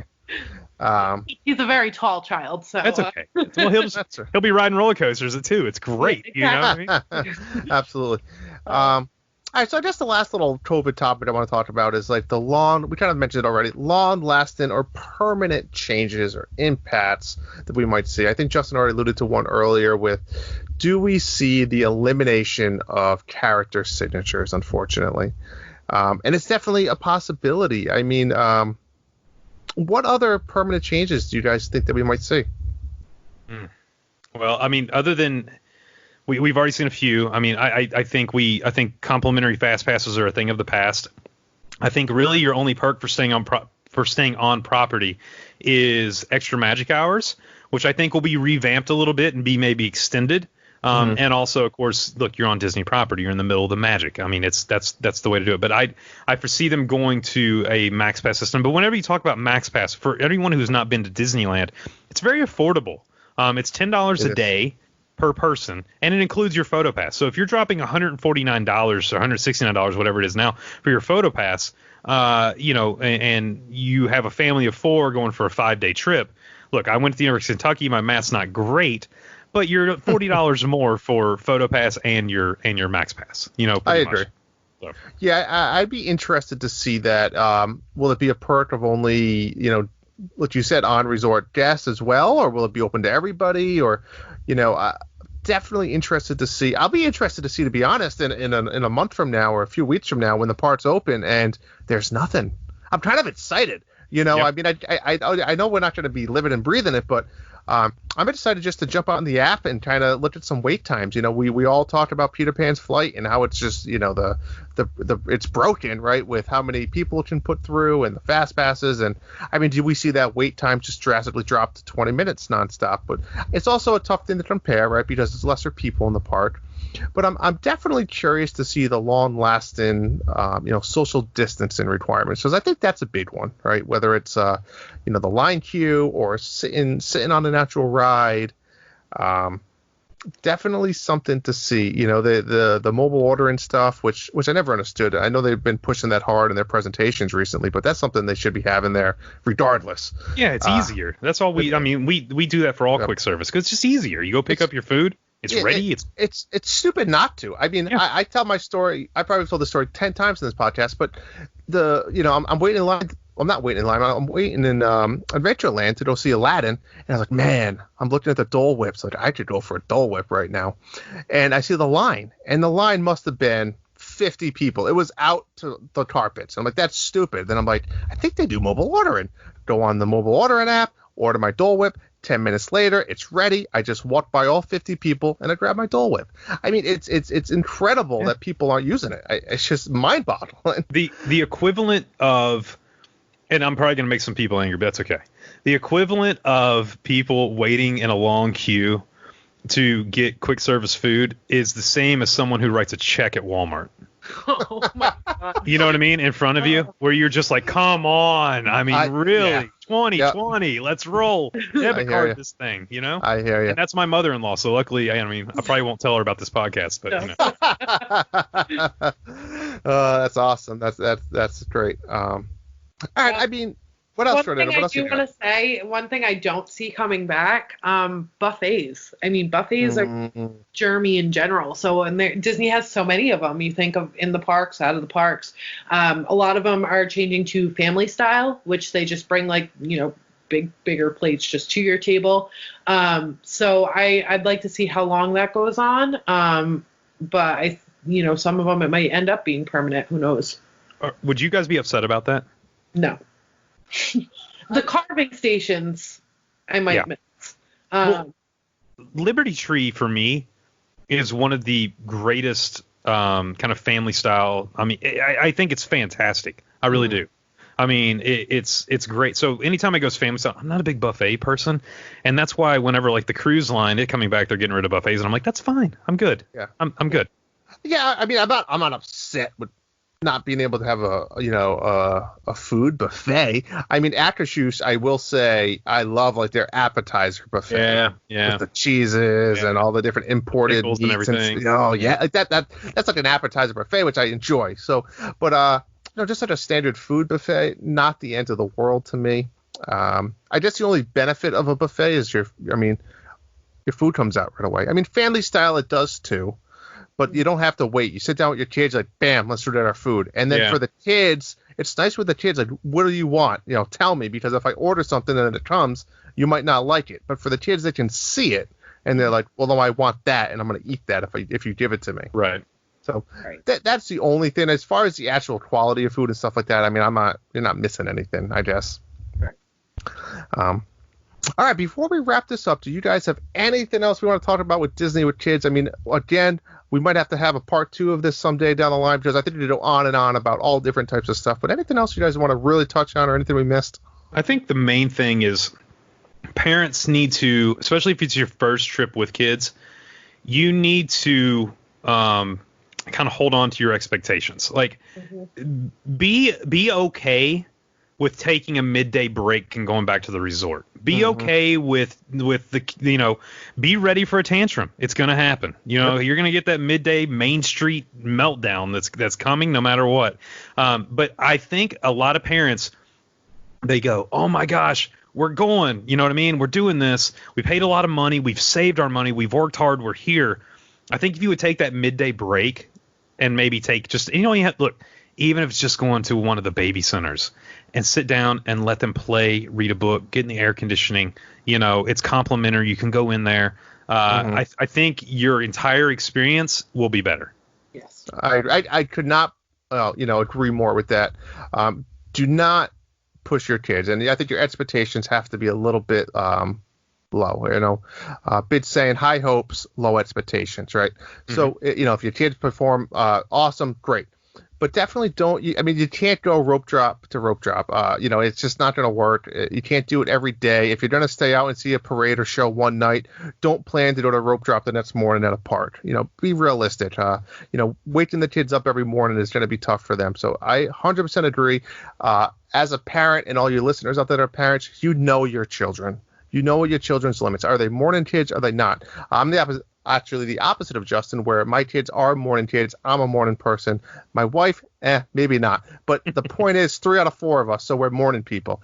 We're going to be at rope drop, and we're going to end our day at like 2 or 3 o'clock, and we're going to go swimming, and then we're going to go out for dinner somewhere. And that's our style. And I know, and our co-host Bob is the opposite, right? He's an afternoon guy. Kind of sounds like you, Justin, where there's nothing wrong with that. It's just know your kids' style, know how they are, and it's going to be the same when they're in Disney. Just because they're in Disney and they're excited doesn't mean they're magically going to change and do everything. But yeah, do your research. That's the last thing. That's why there's podcasts like us and like Justin and Jordan is a travel agent. We're all here to provide you that help and questions. Don't be afraid to reach out to people and ask the experts, because Disney is overwhelming, even for people like us. It's just an overwhelming thing. You know what's fun too, and I really do recommend this to families. And I know if you want to do the surprise, you don't have to do it at first, but let your child be in control of one day, no matter what age. And this is a cool concept, and we've done it, and it really makes for that. They actually look forward to that day. Let them say, and it might be tough as a parent, because they might be like, we're going to fast pass the carousel. And you're like, oh, okay. But let them be in complete control. Where are we eating? What are we doing? Wherever you want to go. This is your day. You're in charge, and let's do it. Let them pick the park. Let them pick the activities. And you'll be amazed at how much, one, they look forward to it. And 2, there's not the meltdowns and all that, because they're a part of the process. They understand what's going on. Unless they pick the Princess Tea Party, you might have to step in there. That's not happening that day, actually. I'm sorry. I looked. It's booked. It's booked up. Close. No. All right, Jordan. Anything last thing to say? No. But I do want to say, Justin, I've been a fan of the Disney Dads podcast for, over 2 years. You guys were something I binged while I was pregnant, and I, watched your families grow. You saw my family grow. And I just want to say, it's been awesome having you on my show, having you on our show now. And I just want to say thank you so much for coming on and talking Disney with us. Oh, the pleasure's mine. See, let me tell you what Jordana knows what to do. She knows I'm an emotional person. Yeah. And she knows that I'm a little vain, and she's playing into both those things, and it's great. I tell you, no, thank you so much. Look, the pleasure's mine. This has been a ton of fun.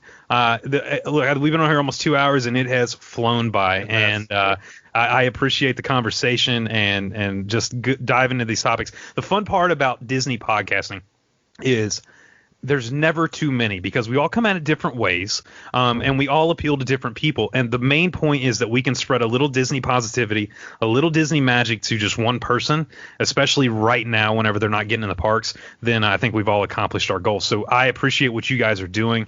You're doing an awesome job. Thank you so much for having me on. It's been a blast. Awesome. Thank you for the kind words, Justin. But before we go, why don't you tell us a little bit about the Disney Dads podcast? This is your chance to kind of spotlight yourself, give you a little pat on the back. Where can people find you, and where you are out there? Yeah, sure. So I do the show Disney Dads podcast. Find us a bunch of places. We have our website, DisneyDadsPodcast.com. Of course, you can find us anywhere you get podcasts. You can find us there. And I do the show with two other guys. One's Jason, one's Mike. Jason is a former Marine. Guy's guy. He's like 6'4". You can't miss him in the park. The tour groups when they hold the thing. He's my guide, because we just see the back of his head above everybody. And he lives in Wisconsin, has 2 young boys, a beautiful wife. And then I do a show with a guy who actually just left me yesterday. Mike, he's from New York, works in Manhattan. New York as New York can be. Hey, forget about it. Got the whole thing going on. And he actually rented an RV, came down to see me this past week with the whole family. And we decided 3 years ago that we wanted to do a show that could be listened to by not only adults, but also the kids. You could have it on in the car. And you could just sit back, relax, and enjoy some Disney talk. Super laid back, super just fun conversation. And we really try to have a good time and just really spread some Disney positivity over there. If you are on Facebook, you can find us at Disney Dads Podcast Family on Facebook. Twitter, we're at Podcast Disney. And yeah, if you want to email any of us and just ask, hey, what's the Disney Dads Podcast? It's DisneyDadsPodcast@gmail.com. So we appreciate it. And like I said, listen, if you're listening to this show, then you love Disney, and we do the same over there. So I think you'd like it. Awesome. Well, again, thank you so much for your time, Justin. It's been an absolute pleasure. We've had a blast. Like you said, the time flew by. And thank you. So that is going to wrap up this week's episode of Disney with Kids. And I believe we'll probably do more of these in the future, because there's so much to talk about. But if you have any feedback, questions, or comments, as always, email us at the Disney Guys Uncensored @gmail.com. And as always, reach out to our amazing travel agent, Jordana Izzo from Travel Nation, authorized Disney vacation planner. And lastly, we can be found on all social media. Just like Justin said, we're on Facebook, Twitter, Instagram, YouTube. If you really want, check out our Patreon page for as little $2 per month. You get some amazing extra content. And then if you want to get some super cool merchandise, head over to Redbubble, where you can get pretty much anything from coffee mugs to T-shirts to, I don't know, maybe a lampshade. But definitely check that out there and get some super cool merchandise. So we hope you enjoy the show, and thanks for listening to The Disney Guys Uncensored. May Walt Disney World bring joy and inspiration and new knowledge to all who come to this happy place.